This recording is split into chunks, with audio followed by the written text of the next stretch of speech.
Les Soninké avaient l'armée la plus redoutable et la plus puissante d'Afrique durant l'Antiquité et le Moyen-Âge. En effet, l'historien et géographe arabe natif de Huelva, en Andalousie espagnole, confirmera dans son ouvrage Kitab al-Masalik ou al-Mamalik que l'armée de l'Empire du Ouagadou, plus connue sous le nom d'Empire du Ghana, comportait plus de 200 000 guerriers, dont 40 000 archers.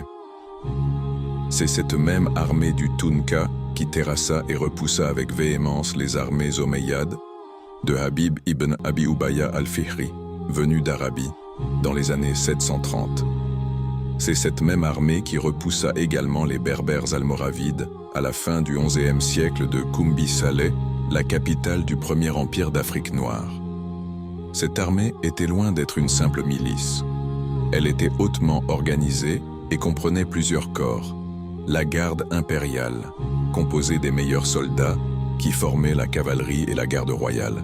Ces troupes d'élite assuraient la protection de l'empereur, le Kayamagan, et du cœur de l'Empire.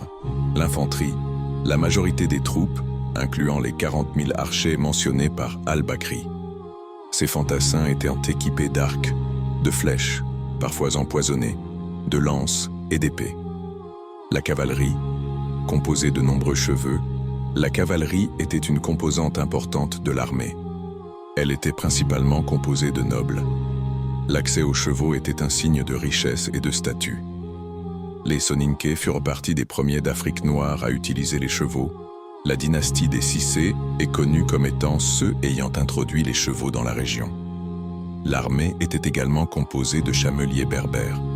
Ces unités étaient essentielles pour le transport et la reconnaissance dans le vaste environnement désertique et semi-désertique de l'Empire.